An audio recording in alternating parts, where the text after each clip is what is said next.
목적과 방향성, 그리고 이유. 네, 우리가 잘 아는 것처럼 성경이 기록되어 있던 시대는 어떤 시대라고 이야기를 하냐면은 고대 시대라고 이야기를 합니다. 특별히 신약 성경이 기록되어 있었던 시대를 뭐라 그러죠? 로마 시대라고 이야기를 합니다. 로마가 굉장히 넓은 땅덩어리를 차지하게 돼서 이 나라 저 나라를 이렇게 점령을 하면서 그 영토를 굉장히 넓게 확장시켰고, 이스라엘도, 유대인들도 그 안에 포함되게 됐었던 그런 시대였었습니다. 유럽의 절반 이상을 차지하고 있었고요. 그리고 또 중동 지역까지도 차지하고 있었고, 그리고 아프리카 북부 지역까지 차지하고 있는 굉장히 거대한 제국을 이루고 있었습니다. 그리고 이 로마 대제국은요, 특별히 자국민들을 굉장히 잘 보호해 줬었습니다.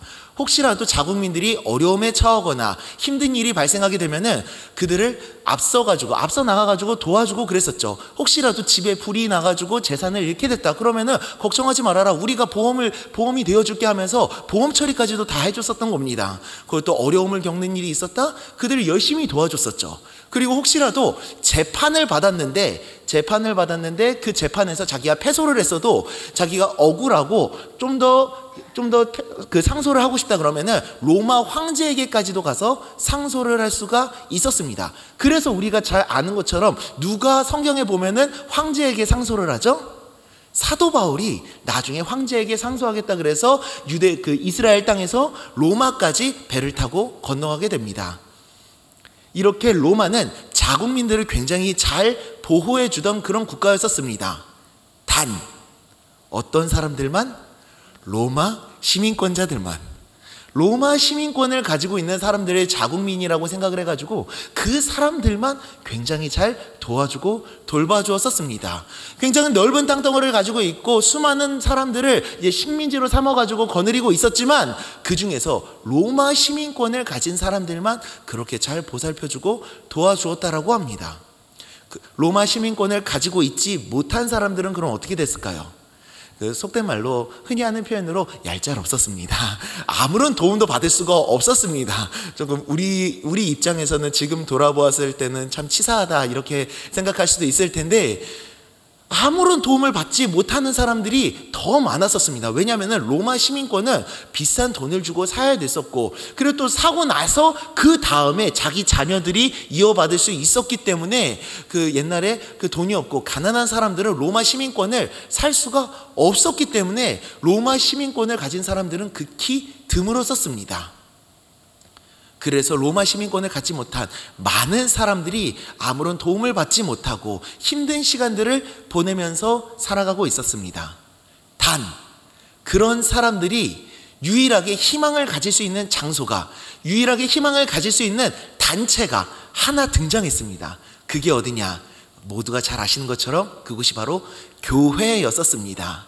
교회는 사람들의 신분과 그리고 또 출생과 그리고 또 그들이 살아가고 있는 환경에 상관없이, 지역과 출신에 상관없이 모든 사람들을, 어려워하고 힘들어하는 그 모든 사람들을 다 받아주고 그들을 돌봐주었었던 겁니다. 아무런 조건도 없었고요, 자격도 보지 않고 있었습니다. 모든 사람들을, 어려워하고 힘들어하는 모든 사람들을 다 받아주고 돌봐주고 있었죠. 특별히 그 시대 때, 그 고대 시대 때 그 사람들의 가치관의 문제 때문에 그 병자들과 그리고 또 거린들과 그리고 고아와 과부들, 남편을 잃은, 아버지를 잃은 그런 분들은 굉장히 어렵게 살아가고 있었는데, 그런 분들이 교회를 와가지고 아무런 대가도 바라지 않고 어려운 그 상황 속에서 도움을 받을 수 있었습니다. 그런 사람들이 이렇게 모여들게 되면서 교회로 모이게 되다 보니까 그 사람들이 무엇을 듣게 됩니까? 말씀을 듣게 됐죠. 말씀을 듣게 되고 그 말씀을 들으면서 예수님을 영접하게 됩니다. 아, 예수님이 이런 분이시구나, 예수님이 이런 분이시구나, 그러면서 예수님을 깨닫게 되고, 그러면서 하나 둘씩 예수님을 영접하게 되고 수많은 사람들이 예수님을 믿게 되었었습니다. 이것이 바로 부흥의, 초대교회 부흥의 원동력이 되었다라고 합니다. 그런데 이 교회가 이렇게 정말 좋은 일을 했잖아요. 근데 교회도 어쩔 수 없이 누가 모이는 곳이죠? 사람들이 모이는 곳입니다. 아무리 좋은 일을 행하고 아름다운 일들을 행하고 있다고 하더라도 사람들이 모이는 곳이다 보니까 문제가 발생하지 않을 수가 없었습니다. 특별히 어떤 일들이 일어나게 됐냐면은 파가 갈려지게 되었습니다. 어떤 파가? 히브리파와 헬라파가 갈려지게 되었다 그럽니다.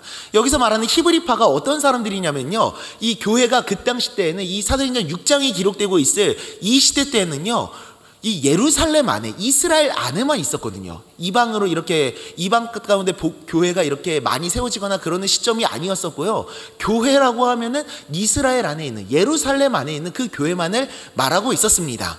그러다 보니까 같은 땅, 이스라엘 땅 안에 살고 있는 사람들을 뭐라 그랬냐면은 히브리파라고 얘기를 했었습니다. 예루살렘 땅 안에 살고 있었던, 이스라엘 땅 안에 살고 있었던, 그 외에 해외에서 살고 있는 사람들을 우리가 잘 알고 있는 것처럼 디아스포라라고 그러잖아요. 근데 이 사람들이 어려움을 겪으면서 고향에 가서 도움을 받아야겠다라고 하면서 고향으로 돌아와가지고 교회로 와서 그 교회에서 도움을 받게 되는데, 이런 사람들을 뭐라 그러냐, 헬라파라고 이야기를 했었던 겁니다. 이방 땅 가운데서 살고 있었던 사람들. 근데 살아가고 있었던 환경과 지역이 서로 다르다 보니까 서로 간에 미묘한 신경전과 이질감이 생기게 됐었던 겁니다. 그래서 히브리파와 헬라파가 이렇게 나눠져 가지고 서로를 약간 좀 견제하고, 그리고 또 미묘한 신경전 가운데 빠져 있었습니다. 약간 좀 불안함이 좀 엄습해 오시죠? 이야기를 듣자마자. 그러다가 어느 날 문제가 발생하게 됐었습니다. 어쨌든 파가 이렇게 나눠졌을 때에도 이 안에도 여러 부류의 사람들이 있었는데, 사람들을 모두 다 동일하게 똑같이 먹을 거를 나눠주고 도와주고 있었는데, 어느 날 이 음식을 헬라파 과부들한테만 나눠주지 못했었던 겁니다. 헬라파 과부들한테만. 그러다 보니까 이 순간 억눌려 있었던 감정들이 터져나오기 시작하는 겁니다. 아니, 어떻게 우리한테 이럴 수가 있냐고, 왜 우리를 이렇게 무시할 수 있냐고, 왜 우리를 잊은 거냐고, 우리들은 같은 고향 사람들 아니라고, 해외에서 살고 있다고 우리들을 외면하고 있는 거냐고. 왜냐하면은 12제자들, 그 교회를 이끌어가고 있었던 교회의 리더들도 다 이스라엘 출신들이잖아요. 이스라엘 안에서만 살고 있었으니까 끼리끼리 논다라고 생각을 하고 있었던 겁니다. 우리들만 소외되고 외면받는다라고 생각을 하고 있었던 거죠. 그래서 마음의 상처를 심하게 크게 받습니다. 그래서 교회는 울음바다가 되고, 교회는 이런저런 그 아픔이 이제 터져나오기 시작하는 겁니다. 이거를 시작으로 해가지고 지금까지 쌓여져 있었던 감정들이 이렇게 막 터져나오기 시작하는 거죠. 그때 제자들, 당시 이 교회를 이끌어가고 있었던 사람들이 누구였었냐면 예수님의 12제자였었거든요. 그래서 12제자를 뭐라고 표현하냐면 따라해 보시기 바랍니다. 사도. 당시에는 이 사도행전에서는 12명의 제자들을 사도라고 표현을 하고 있습니다. 이 12명의 제자들, 12명의 사도들이 교회를 이끌어가는 리더들이었었습니다. 그들이 이 원인과 문제점을 파악하고 나서 그래서 한 가지 결단을 하게 됩니다. 어떤 결단을 하냐면요, 사도행전 6장 7절 말씀을 우리 함께 읽어보도록 하겠습니다. 사도행전 6장 7절입니다. 시작. 하나님의 말씀이 점점 왕성하여 제자의 수가 더 심히 많아지고 허다한 제사장의 무리도 이 도에 복종하니라. 아멘. 무엇을 한 겁니까? 이 문제의 원인을 어디서 발견하게 됐냐면요, 업무 과다에서 발견하게 된 겁니다. 자신들이 12명의 제자들이 말씀도 전하고 교회를 돌보는 리더로서 사람들을 섬기는 일까지 같이 감당을 하고 있었는데, 사람들이 너무 많이 몰리게 되고, 그러니까 말씀도 전하고 한 사람 한 사람 세밀하게 돌봐줘야 되고, 그리고 또 서로 간에 있었던 그 미묘한 신경전 속에서 서로 상처받지 않을 수 있도록 최선을 다해서 섬기고 돌봐야지 하다 보니까 업무가 과다돼가지고 결국엔 본인들도 사람인지라 놓치게 됐었던 겁니다. 실수가 발생하게 됐었던 거죠. 그래서 어떤 생각을 하게 되냐면은, 우리들은 말씀을 전하는 것에 집중하고 이 사람들을 섬겨주고 돌봐준 것에 집중할 수 있는 사람 7명을 따로 뽑자 해가지고 7명의 사람들을 따로 뽑게 됩니다. 그게 누구죠? 스데반, 빌립, 브로고로, 니가노르, 디본, 바메나, 니골라. 이거를 교회학교 아이들한테는 쉽게 외우게 해주려고요, 스빌브니 디바니 라고 이렇게 외우긴 합니다. 우리 한번 따라해 보시겠습니까? 스빌브니 디바니. 시작. 스빌브니 디바니. 네. 이러면서 저도 외우기는 했었는데요. 이렇게 7명의 사람들이 세워지고 우리가 잘 알고 있는 것처럼 우리들을 7 집사라고 부르고 있습니다. 7명의 집사들이 세워져 가지고 그들은 섬기고 봉사하는 일에 집중을 하고, 그리고 나머지 제자들 12명의 제자들은 하나님의 말씀을 전하고 그들을 교육하는 데에 모든 에너지와 힘을 다 쏟습니다. 이거는 출애굽기에서도 보면은 비슷한 상황들이 나오죠. 어떤 상황이죠? 출애굽 시대 때 모세가 혼자서 모든 일들을 감당할 수 없으니까 10부장, 100부장, 1000부장을 세웠었던 그것과 같은 개념입니다. 사람들을 세워가지고 효율성을 극대화시켜가지고 상처받는 사람들이 없고 하나님의 역사가 그대로 이어질 수 있도록 많은 사람들이 돌봄과 하나님의 은혜를 모두 받을 수 있도록 하기 위한 지혜였었던 거죠. 그런데 우리들은요, 여기서 오해를 하고 단편적으로만 이 이야기를 봐서는 안 됩니다. 우리들은 이 이야기를 보면서 그래, 사람들을 세워야 돼, 사람들을 세우고 뽑아야 돼 라는 단편적인 면들만 생각할 수가 있는데, 그래서는 이 안에 남겨져 있는 본질적인 의미들을 놓치게 될 수가 있습니다. 무엇을 얘기하고자 하는 거냐면요, 이 사람들이 사람을 뽑았었던 궁극적이고 본질적인 이유가 무엇 때문이었냐는 겁니다. 궁극적이고 본질적인 이유. 사람을 뽑아가지고 섬기는 일들을 감당할 수 있도록 일을 분배해서 효율성을 극대화시키고자 했었습니다. 그런데 그 이유가 무엇 때문이죠, 여러분? 이것 때문 아닌가요? 하나님의 영광을 위해. 하나님의 영광을 위해. 무슨 말이냐면은 일의 과부하로 인해 가지고 상처받는 사람들이 생기지 않도록 문제없이 사람들에게 하나님의 은혜를 흘려보내기 위해서 사람들을 세워나갔던 거죠. 효율적으로 일을 감당해서 결국에는 하나님의 영광을 사람들이 누릴 수 있도록, 그 목적이 하나님과 교회와 성도들을 위함이었었던 겁니다. 고린도전서 12장 4절부터 7절입니다. 함께 읽어보겠습니다. 시작. 은사는 여러 가지나 성령은 같고 직분은 여러 가지나 주는 같으며 또 사역은 여러 가지나 모든 것을 모든 사람 가운데서 이루시는 하나님을 같으니 각 사람에게 성령을 나타내심은 유익하게 하려 하심이라. 아멘. 사람을 세우고 그 사람을 세우기 위해서 하나님께서 은사라는 것을 주시는데, 그 은사를 세우셨던 가장 큰 이유와 목적이 무엇 때문이라고요? 유익하게 하려 함이라. 누구의 유익을 위해서? 교회의 유익을 위해서. 교회의 사역이 원활하고 활발하게 이루어져서 그 모든 성도님들에게, 그리고 또 하나님의 뜻을 이루고자 하는 그 모든 계획들이 원활하게 이루어질 수 있도록 하기 위해서 하나님께서는 우리들에게 은사를 세우시고 교회에는 사람들을 세우셨었던 겁니다. 많은 직분들을 세우시는 이유도, 많은 봉사를 할 수 있는 봉사자들을 세우시는 이유도 바로 그 때문인 겁니다. 그 모든 목적과 이유와 방향성이 다른 것이 아닌 하나님의 영광에 초점이 맞춰지고 교회의 유익에 초점이 맞춰져 있는 겁니다.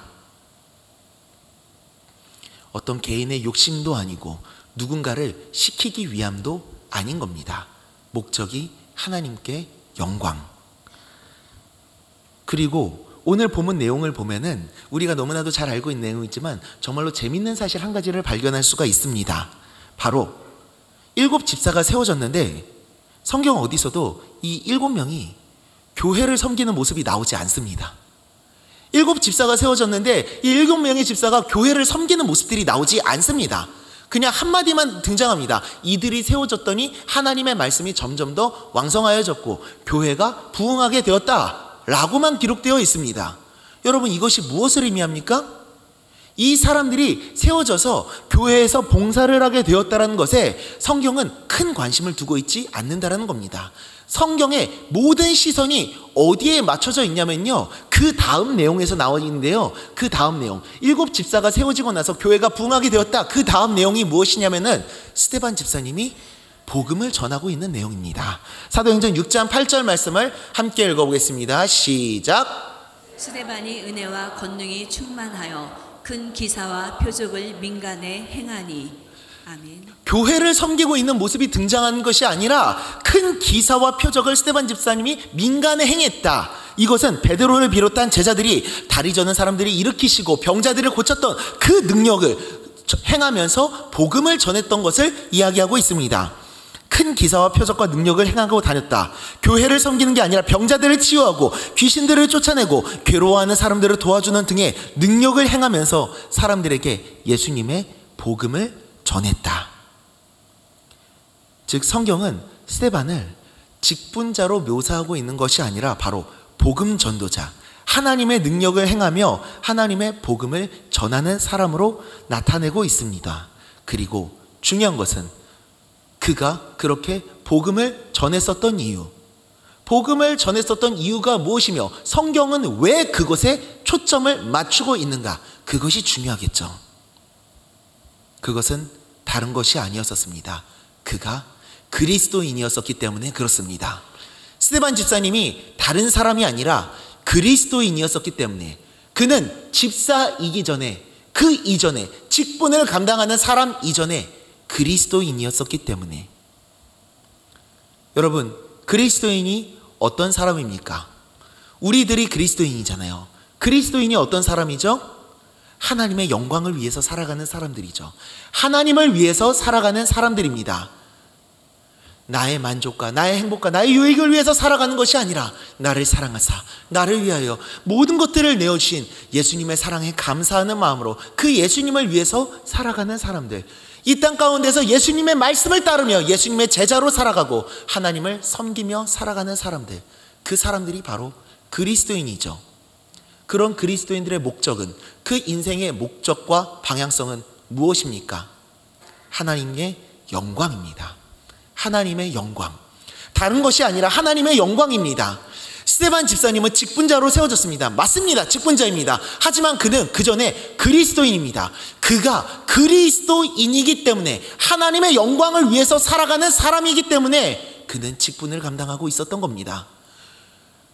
교회에 찾아오는 성도들을, 그 많은 어려운 사람들을 도와주는 일을 그가 감당하고 있었던 이유는 다른 것이 아니라 그것이 하나님의 영광을 위하는 일이기 때문에, 그들을 돌봐주고 섬기는 것을 하나님께서 원하시고 계시기 때문에 그는 기꺼이 그 직분을 감당하겠다 했었던 것이고, 잃어버린 영혼들을 애타게 기다리시는 그 하나님 아버지의 마음을 알고 있었기 때문에 그는 이 땅 가운데서, 이 세상 가운데서도 복음을 전하는 삶을 멈추지 않고 있었던 겁니다. 성경은 그것에 초점을 맞추고 있었습니다. 그가 그 잃어버린 영혼들을 향한 하나님의 마음을 깨달은, 하나님의 마음을 알고 있는 그리스도인이기 때문에, 그 하나님의 마음 때문에 그는 그렇게 복음을 전하면서 살아가고 있었다. 디모데전서 2장 4절과 누가복음 19장 10절 말씀을 함께 읽겠습니다. 시작. 하나님은 모든 사람이 구원을 받으며 진리를 아는 데에 이르기를 원하시느니라. 인자가 온 것은 잃어버린 자를 찾아 구원하려 함이니라. 아멘. 바로 스데반의 삶의 목적이 다른 것이 아니라 하나님의 영광이었음을, 그래서 이 하나님의 마음을 품고 복음을 전했음을 성경은 집중하고 주목하고 있습니다. 바로 그의 직분에 관심이 있었던 것이 아니라 하나님을 향한 그의 마음과 삶에 집중을 하고 초점을 맞추고 있었던 것이죠. 관심을 가지고 있었다. 여러분, 우리들은 그리스도인입니다. 우리 그리스도인들의 목적과 방향은, 삶의 목적과 방향은 다른 것이 아닙니다. 바로 하나님의 영광입니다. 우리가 교회를 다니고 있는 것도, 예수님을 섬기고 있는 것도, 하루하루 가정에서 살아가고 있는 그 삶도, 그리고 또 교회에서 예배를 드리는 것도, 봉사를 하는 것도, 그것도 많은 직분과 많은 사역을 감당하고 세상 가운데서 복음을 전하면서 살아가는 것도, 그 모든 것들의 목적은 다른 것이 아니라 바로 하나님께 영광입니다. 그 하나님의 영광을 위해서 우리가 교회에서도 많은 봉사와 사역을 감당하고 지역사회를 돌보고, 그것도 사람들에게 복음을 전하고, 그리고 믿지 않는 가정 속에서도 그 믿지 않는 가족들을 섬기고 사랑으로 돌봐주며 그들을 위해서 기도하고 이웃들에게 사랑을 전하면서 살아가는 것, 그 모든 것이 바로 하나님의 영광을 위함이죠. 그래서 우리들은 늘 언제나 우리가 싸워나가야 될 그 삶의 방향성과 목적은, 우리들이 삶에서 싸워나가야 되는 싸움은 다른 것이 아니라 우리들의 그 방향과 목적을 하나님께 맞추는 싸움입니다. 우리들도 연약한 사람인지라 하나님의 영광을 위해서 살아간다고는 하지만 늘 언제나 인간적인 마음 가운데 넘어지고 그리고 또 실수할 때도 많고 그러잖아요. 인간적인 욕심과 마음들이 들 때가, 육체적으로나 심적으로 지쳐 있을 때 혹은 누군가의 다툼으로 마음으로 상하면은 그럴 때는 하나님을 바라보기가 솔직히 쉽지 않지 않습니까? 마음이 상하는 일이 혹은 생겼을 때, 또는 관계적인 문제로 인해서 상처를 받고 그럴 때에는 그냥 모든 것들을 다 내려놓고 싶다, 그런 마음이 들 때도 있지 않습니까? 하다 보면은 또한 인간적인 마음과 생각이 앞서가지고 하나님을 바라보지 못하고 내 욕심으로 일을 하고 싶을 때가 종종 생기지 않습니까?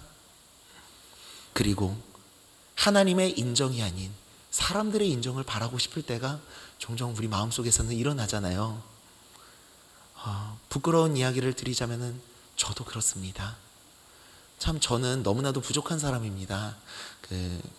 저도 참 인정받고자 하는 마음이 너무나도 강한 사람이어가지고 늘 언제나 사람들의 인정을 받고자 하는 마음들이 너무나도 많이 올라올 때가 많습니다. 이게 어려서부터 제 성향 자체가 좀 그랬었던 것도 있었던 것 같습니다. 어른들의 칭찬을 받고 싶었고 교회를 다니기 전에도 좀 그런 모습들이 있었더라고요. 제 어렸을 적을 돌아보게 되니까 사람들의 인정을 받고 싶기도 하고 사람들에게 칭찬 듣고 싶어하는 마음이 늘 언제나 컸었던 겁니다. 그러다가 제가 청년부 활동을 할 때 기도하면서 하나님 안에서 그런 저 자신의 모습을 발견하고 그리고 또 기도하면서 그것과 싸워나가긴 했는데 결코 그게 쉽지는 않더라고요. 여전히 제 마음 가운데에서는 인정받고자 하는 마음들이 너무나도 크고, 그리고 그럴 때마다 하나님의 인정이 아닌 사람의 인정을 받고자 하는 마음들이 자꾸 마음속에서 일어나고 그렇습니다. 사람들한테 이제 사역에 사역을 이렇게 칭찬을 받는다든지 그런 마음이 들 때가 많은데, 자꾸 그러다 보니까 저한테 설교를 듣고 나서 그리고 또 찬양을 하고 나서 저에 대해서 좋았어요, 칭찬해 주세요, 이런 것들을 웬만하면 하지 안 하시면은 좋을 것 같습니다. 자꾸 이렇게 마음 가운데서 자꾸 이렇게 교만한 마음이 올라와 가지고요. 그런데 너무 안 해주시면은 또 마음이 또 상할 수도 있을 것 같기는 한데, 네. 자꾸 이렇습니다, 제가. 근데 참 이게 연약하고 부족한 우리 인간들의 모습인 것 같습니다. 우리 모두가 자꾸 이런 인간적인 마음들이 하나님을 바라보지 못하고 자꾸 올라올 때가 있지 않습니까? 하나님을 바라보아야 한다, 하나님 앞에 서야 한다 하면서 싸워 나가고는 있지만 그게 참 쉽지는 않은 것 같습니다. 우리들은 다만 그러한 인간적인 마음과 싸워 나가야 하는 줄 믿습니다. 그런 마음이 올라올 때마다 나의 마음을 내려놓고, 나의 인간적인 마음을 내려놓고 하나님을 바라볼 수 있도록 우리들은 싸워 나가야 하는 줄 믿습니다. 다만 그 싸워 나가야 되는 원동력과 힘은 다른 데에서 오지 않습니다. 바로 우리가 이 일을 감당하고 있는, 하나님의 영광을 위해서 살아가고 있는 그 삶의 이유를 회복할 때 그 원동력을 회복할 수가 있게 됩니다. 그 이유가 무엇 때문입니까? 바로 주님의 사랑 때문이죠. 하나님의 사랑 때문이죠. 나를 위해서 십자가에 달려 죽으시고 부활하신 주님의 사랑을 다시 회복할 때 우리의 마음은 자연스럽게 하나님께로 다시 돌려지게 되는 줄 믿습니다. 제가 청년부 활동을 하던 시절 때 제가 섬기던 교회에서 중등부 교사로 활동을 했었는데, 특별히 찬양팀 교사를 하고 있었습니다. 10년 동안 찬양팀 교사를 했었는데요. 청년부 활동을 했었던 그 열정과 패기로 정말로 열심히 교사를 했었습니다. 매일 애들 만나서 찾아가가지고 아이들과 교제하고 밥도 사 먹이고, 토요일 밤마다 모여가지고 밤마다 애들 모여가지고 훈련시키고 연습시키고 기도시키고, 그리고 또 다음날 아침 일찍 목사님들보다 더 일찍 출근해가지고 아이들 가르치고 예배 준비하고 그러고, 그리고 또 아이들 악기를 다룰 줄 모르는 아이들이 너무 많다 보니까 아이들 악기를 한 사람 한 사람을 전부 다 가르쳐 줬었습니다. 드럼, 일렉 기타, 어쿠스틱 기타, 베이스 기타, 애들을 다 가르쳤습니다. 왜냐면은 찬양팀을 운영하는데 할 줄 아는 아이들만 모으게 되면은 없을 때가 있거든요. 할 줄 아는 아이들이. 또 자기들이 할 줄 안다고 하더라도 하는 방법을, 찬양팀 활동을 어떻게 해야 되는지 알지 못하는 아이들이 있으니까 얘네들을 한 사람 한 사람을 전부 다 가르쳐 줬었습니다. 그러다 보니까 제가 10년 동안 찬양 인도를 교사를 할 때 찬양팀에 악기팀에 구멍이 있었던 적이 한 번도 없었습니다. 애들을 매번 키웠었으니까요. 이것도 자꾸 제 자랑이 되는 것 같아서 너무 죄송한데 오해하지 말고 들어주시길 부탁드리겠습니다. 자, 그런데 어쨌든 이런 식으로 아이들을 정말로 열심히 훈련시키고, 그리고 또 애들을 굉장히 강하게 잡았었습니다. 그 아이들을 하나님의 사람으로 훈련시켜야 된다는 그 일념 때문에 아이들을 굉장히 강하게 잡았었습니다. 예배 끝나고 나면은요, 그 매일 토요일마다도 기도하고, 그리고 또 아이들이랑 뭐 아침마다도 또 연습하고 그랬는데, 예배 끝나고 나면은 밥 모임 끝나고 나서 예배 그 아이들을 모아가지고 아이들한테 이런 질문을 했었습니다. 아이들 다 앉혀놓고 나서, 야, 오늘 설교 말씀 내용 정리해가지고 얘기해봐. 네, 오늘 설교 뭐 들었어? 자, 그 내용 정리해서 얘기해봐 하면서 아이들이 얘기하게끔 했었습니다. 왜냐하면은 찬양팀 활동을 한다고 하면서 하나님을 예배하는 예배자로 세워졌다고 하면서 말씀을 듣지 않아? 절대 안 돼 하면서 아이들을 좀 좀 나쁜 말로 아이들을 좀 많이 이제 강요를 하고 압박을 했었거든요. 아이들을 훈련시킨다는 일념하에, 뭐 지금은 그렇게까지 하지는 않고 있지만 옛날에는 어쨌든 그런 식으로 아이들을 훈련시키고 그랬었습니다. 그러면서 아이들이 자라나는 것을 저의 기쁨, 저의 참 큰 기쁨이었었는데, 그러다가 또 제가 찬양 사역을 또 좋아하고 그러다 보니까 정말 찬양 인도에 관심을 많이 갖고 여기저기서 찬양 인도를 정말로 많이 했었습니다. 그런데 어느 날 제가 열심히 이 모든 것들을 하나님을 위해서 한다라고 생각을 하면서 정말로 열심히 하고 있었는데, 어느 날 찬양 인도를 하기 위해서 이제 예배 자리 가운데 나와서 예배당 위에 딱 이렇게 섰는데, 순간적으로 제 마음 가운데 이런 마음이 드는 거예요. 나는 정말 이 자리에 하나님을 위해서 서고 있는가? 나는 지금까지 정말로 이 자리에 하나님을 위해서 서고 있었는가라는, 그러면서 저의 과거와 지금까지의 시간들을 돌아보게 되는데 자꾸 인간적인 마음으로 섰었던 저의 마음들이 돌아봐지는 겁니다. 인간적인 나의 욕심들, 나의 의의를 드러내고자 했었던 그런 마음들로 이 자리 가운데 서려고 했었구나. 하나님을 위한다라고는 했었지만 내가 결국에는 사람들의 인정을 받고 싶을 때가 너무나도 많았었구나 라는 생각이 자꾸 드는 겁니다. 그러면서 하나님께 너무나도 죄송했었고 너무나도 부끄러웠었고 그 자리에서 회개하는 기도를 드렸었습니다. 그런데요, 하나님께서 그때 저한테 주셨던 응답이요, 다른 것이 아니었었습니다. 다 안다 였었습니다. 다 안다. 너의 그 모습들 내가 다 알고 있단다. 그 부족하고 못난 그 모습들 내가 다 알고 있단다. 그래서 내가 나귀 타고 예루살렘 성 가운데 들어가지 않았니? 그래서 내가 십자가에 못 박히지 않았니? 라는 마음을 주시는 겁니다. 지금까지 그때 저는 깨닫게 됐었습니다. 그 전까지 저는 제가 하나님을 섬긴다, 하나님을 위해서 일한다 라고 생각을 하고 있었는데 그게 아니었었던 겁니다. 하나님이 나를 이곳 가운데 부르셨었던 거구나. 내가 선 게 아니라 하나님이 세우셨었던 거구나. 내가 온 것이 아니라 하나님이 나를 부르셨던 것이구나. 왜? 나를 사랑하셔서, 나를 만나고 싶으셔서, 나를 만나주시기 위해서 이 자리 가운데 세우셔서 많은 일들을 감당하게 하시고 이 일들을 통해 가지고 하나님께서 역사하셔서 나를 만나주시기 위해서. 생각을 해보니까 내가 하나님을 위해서 일을 한다고 하면서 정말로 많은 봉사를 감당했지만 그때마다 제가 했었던 것은요 하나님께 영광이 아니라 하나님의 은혜를 받고 있었던 것이었습니다. 그때마다 하나님을 만나고 있었고 하나님과 더 가까워져 나가고 있었던 겁니다. 여러분, 하나님께서 우리들에게 많은 봉사와 많은 사역을 맡기심은, 이 땅 가운데 많은 일들을 맡기심은요 다른 것이 아닙니다. 바로 우리를 만나주시기 위함인 줄 믿습니다. 그 일 가운데서 하나님의 영광을 보게 하시기 위함인 줄 믿습니다. 스데반 집사님도 보시기를 바랍니다. 복음을 전하면서 무엇을 경험하게 됐습니까? 사도행전 7장 55절 56절 말씀을 함께 읽어보겠습니다. 시작. 스데반이 성령이 충만하여 하늘을 우러러 주목하여 하나님의 영광과 및 예수께서 하나님 우편에 서신 것을 보고 말하되 하늘이 열리고 인자가 하나님 우편에 서신 것을 보노라 한데, 아멘. 스데반은 그 사역의 현장 속에서, 복음을 전하는 그 사역의 현장 속에서 다른 것을 본 게 아니라 하나님의 영광을 보았습니다. 그 우편에 계신 예수님을 보았습니다. 하나님의 영광과 예수님의 영광을 보게 되었었죠.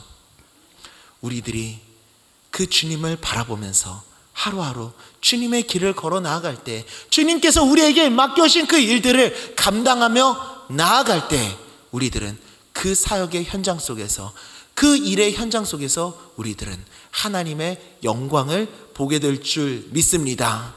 모세가 홍해를 가르면서 그 하나님의 영광을 보았던 것처럼, 여호수아가 여리고성이 무너질 때 그 하나님의 영광을 보게 되었었던 것처럼, 하나님은 그 모든 사역의 현장 속에서 우리들을 만나주시고 우리를 향한 그 하나님의 뜻을 이루시고 그 하나님의 영광을 우리에게 보여주실 것입니다. 그리고 우리 안에 이 하나님의 사랑을 반드시 회복시켜 주셔서 우리들의 사역에, 우리들의 봉사에, 우리들의 모든 삶의 목적과 방향성을 올바르게 잡게 하실 줄 믿습니다. 그리고 우리들은 반드시 이렇게 고백하게 될 줄 믿습니다. 갈라디아서 2장 20절입니다. 함께 읽겠습니다. 시작. 내가 그리스도와 함께 십자가에 못 박혔나니 그런즉 이제는 내가 사는 것이 아니요 오직 내 안에 그리스도께서 사시는 것이라. 이제 내가 육체 가운데 사는 것은 나를 사랑하사 나를 위하여 자기 자신을 버리신 하나님의 아들을 믿는 믿음 안에서 사는 것이라. 아멘. 사랑하는 여러분, 바울도 고백하고 있습니다. 내가 이 땅 가운데 사는 것은 다른 것 때문이 아니라 나를 사랑하사 나를 위하여 자기 자신을 내어주신 예수 그리스도를 위함이라 라고. 우리가 인간적인 마음이 들고 때로는 넘어질 수도 있고 실수할 수도 있습니다. 목적과 방향성을 잃은 채 살아가게 될 수도 있습니다. 그러나 그때마다 이 이유를 회복할 수 있기를 바랍니다. 바로 나를 사랑하신 예수님의 사랑. 내가 이 일을 감당하는 것은 힘들고 지치고 너무 억울하기도 하고 너무 괴롭기도 하고 때로는 넘어지고 쓰러질 때도 있지만, 그럼에도 불구하고 내가 이 길을 걸어가는 이유는 나를 사랑하신 그 예수님의 사랑 때문이라. 나같이 부족하고 연약하고 못난 사람을 끝까지 포기하지 않으시고 사랑해 주신 그 사랑 때문이라. 그 사랑을 회복하고 그 목적과 방향성을 다시 회복하고 다시 찾고 주님 다시 오시는 그날까지 그 주님의 길을 걸어 나아가는 우리 모두가 될 수 있기를 간절히 축원드립니다.